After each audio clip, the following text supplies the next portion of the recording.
ด้วย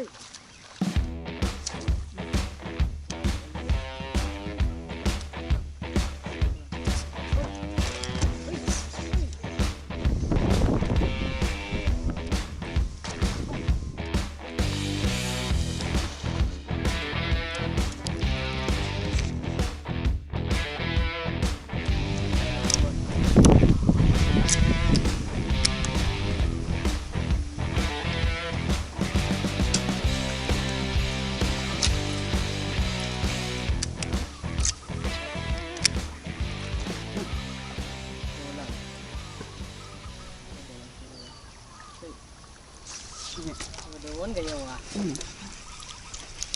โอ้เฮียตกสั้นเลยว่ะ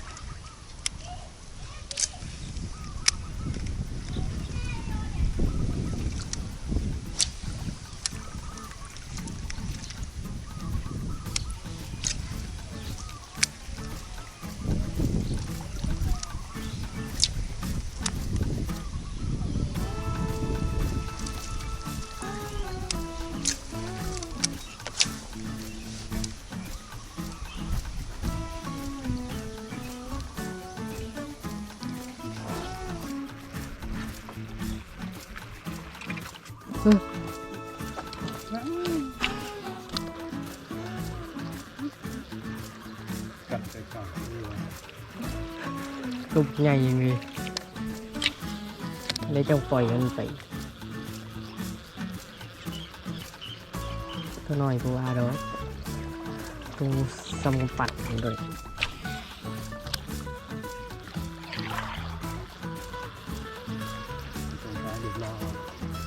สู้โซ่ใช่ไหม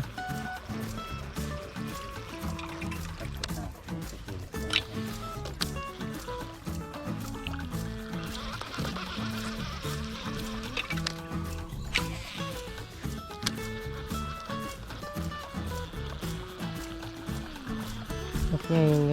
รวมโล่เลย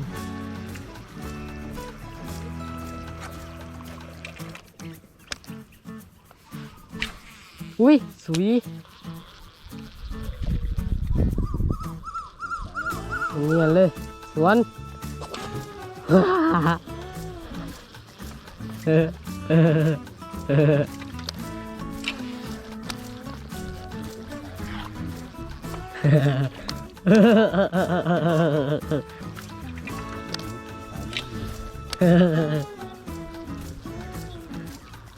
เงียบกริบเลยมัน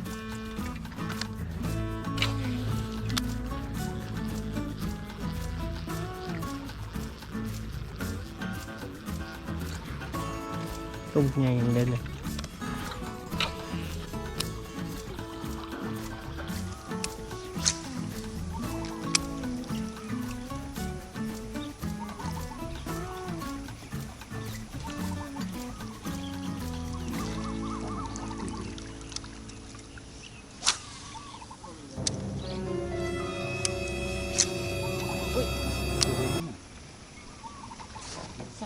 ซ้ำด้วยคนนี้นี่แหละตีหาคนตรงนี้แหละอุ้ยซ้ำด้วย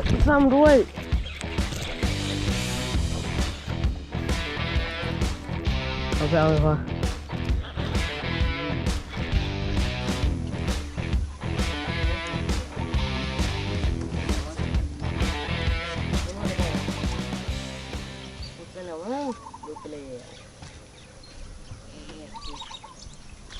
นั่งอยู่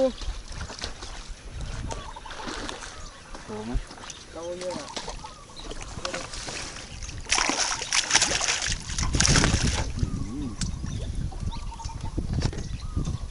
อันนี้แหละที่มันกัดไม่โดนย้อนกลับไปกลับมากัดซ้ำเดินใช่ไหมอ้วนเลยอ้วนเลยตัวนี้เฟิร์สอีกแล้วครับผมบิ๊กไซส์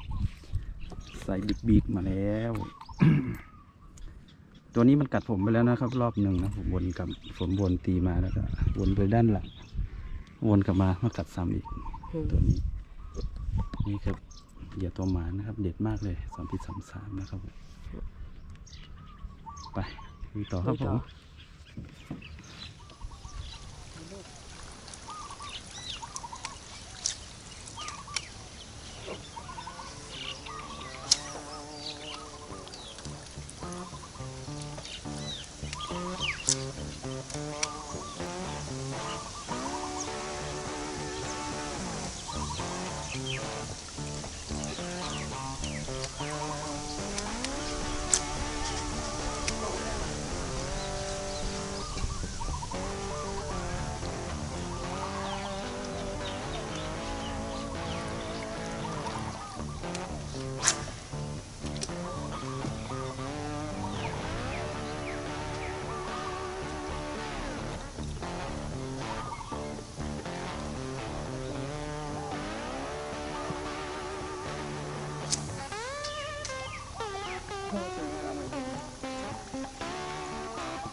ใจเบิด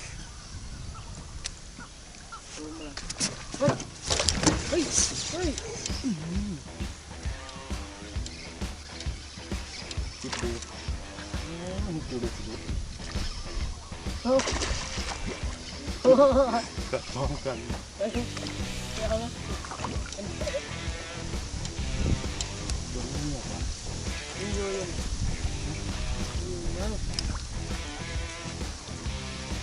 อยู่วะ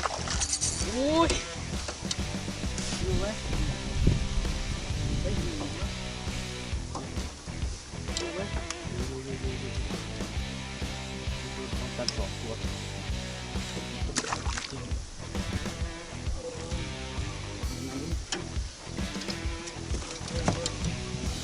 เต็มปากเฮ้ยเดี๋ยวขั้นหักกดปุ่มเอาหลุดโอ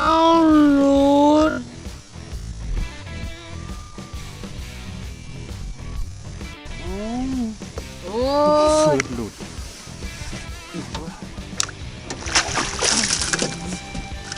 โอ้ยตัวนั้นใส่ตัวด้วยช่างมัน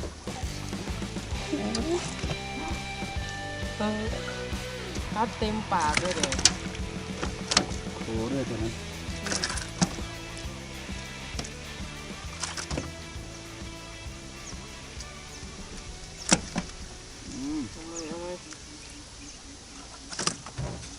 โอ้ยบ่ได้งัดซ้ำมันกัดแล้วมันหลากไปเลย เบรกนี่ตัวนั้นมันเบรกดอน กัดแล้วมันหลากไปเลย ใส่สวยเลยนะครับผมแต่เล็กกว่าของน้องเฟิร์สนะครับเมื่อกี้เฟิร์สตำรวจกัด2.33ครับผมถือว่าโอเคไปดูต่อไปสุดยอดครับผมอย่าเปิดเดี๋ยวก็ต้องเปิดไปเบ็ดมันอ่อนแห้ง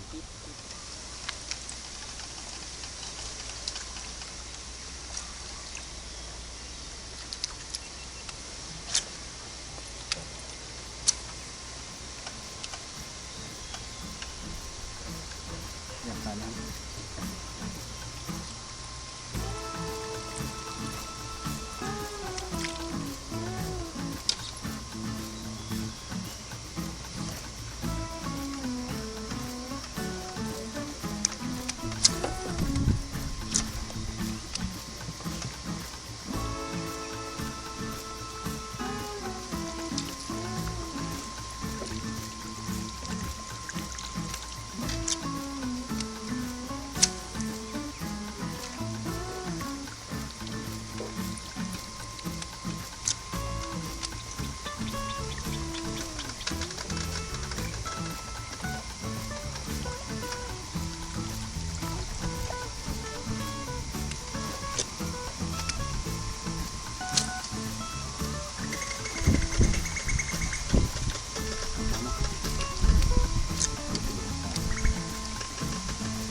นะเห็นขับกันแน่เลย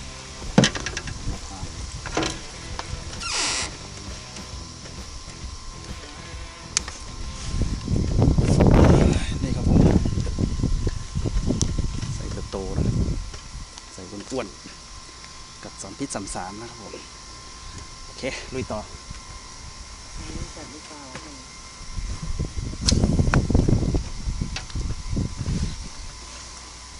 เฮ้ยตัดแล้วครับ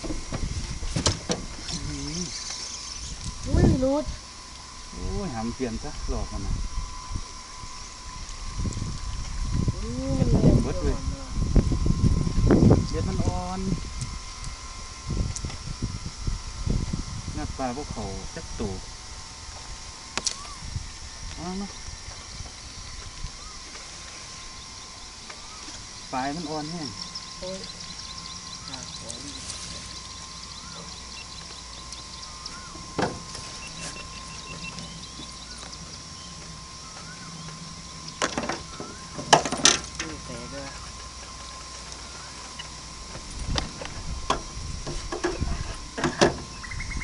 กัดเสร็จ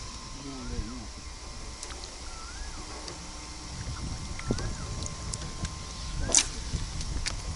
ไปตัวไหนไล่กันมันจะวนกลับมา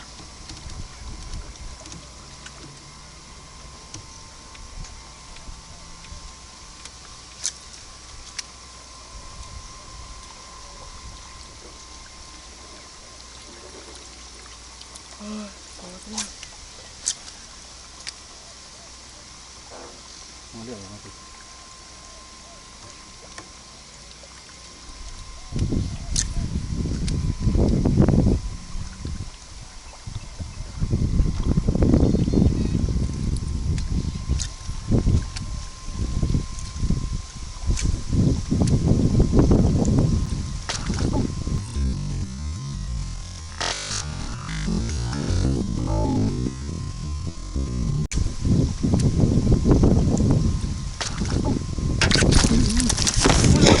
โอ้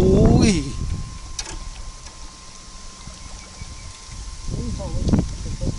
โอ้โหโอ้โหเลอะเลยอยู่ไหมตัวนี้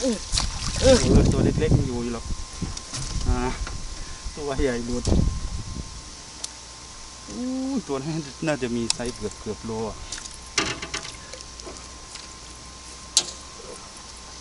เสียของเลยว่ะอยู่แล้วตัวใหญ่เลยตัวนี้เด็กมือปิดเลยนี่เลยใหญ่เลยเก็บเลยตัวนี้ตัวใหญ่ตัวแรกใหญ่ครับผมเสียดายดูทำไมมันเป็นอย่างนี้จับตัวปลา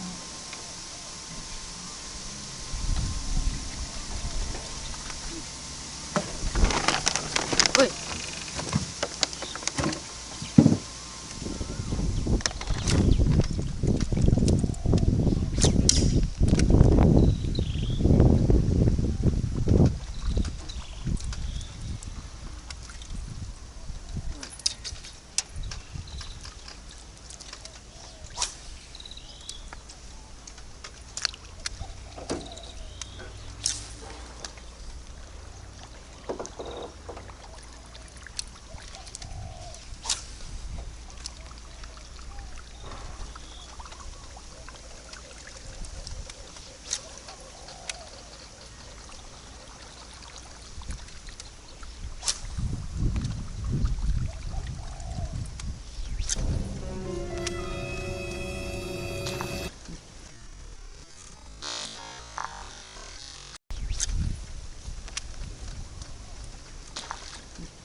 สักทีครับผมไซส์โต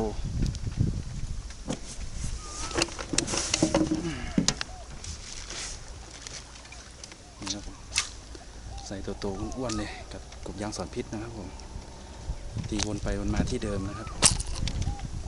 โอเคฝากไว้ด้วยครับผมสอนพิษครับผมไปลุยต่อครับผมสุดยอดครับ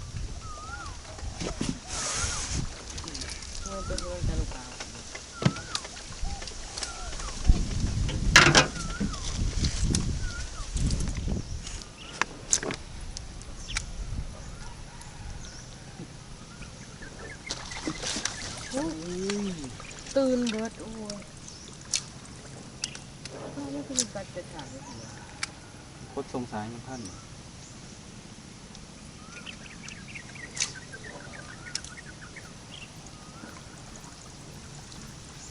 ตัวเรา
สอนพิษไปกินนั่นไง เอาไปกินอีก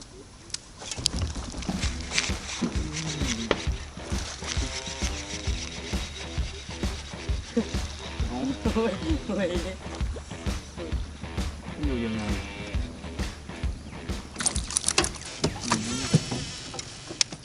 เดี๋ยวกินซองเงี้ยเลยมัน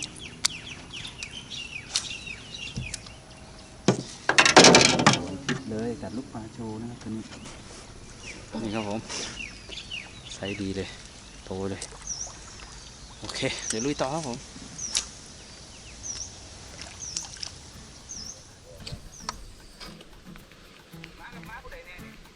กันหน้าป้าหน้านึ่งจะนั่นแหละจับอยู่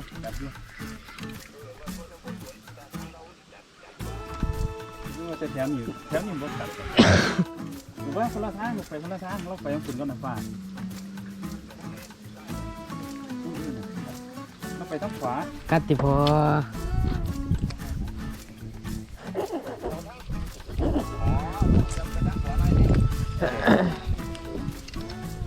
ใส่กัดกุบกัด บ่ดูว่าจะแถมอยู่ปลาพวกไฟกัดยังหัวหอดใส่อยู่วนตีก็ไปก็มาอยู่กดยังว้ากูเลยมองมันเปียกหนาๆมาก จอก แต่ว่าปลาแค่นี้แต่ว่ามันเหนียวเราบกัดนะ ที่มันแจกอะไรตัวนี้ ซีรี ผู้อื่นจอกเข้าใจไหม ต้องใส่ซีรีย้อนกลับไปนะคือ ตายแล้วน้องปลา นี่ว้าวอ๋อไม่ได้เปิดกล้องเลยเนี่ยเปิดว่า เปิด ถ้าที่คุยกล้องก็ไม่ได้เปิดนี่ครับผมคุยโทรศัพท์เพลินๆปิ้งมากัดนะครับ ก็ไซส์ไม่ค่อยโตนะครับ กัดเป็น2.33นะครับโอเคฝากไปด้วยนะครับผม2.33นะครับผมไปสุดยอดครับผม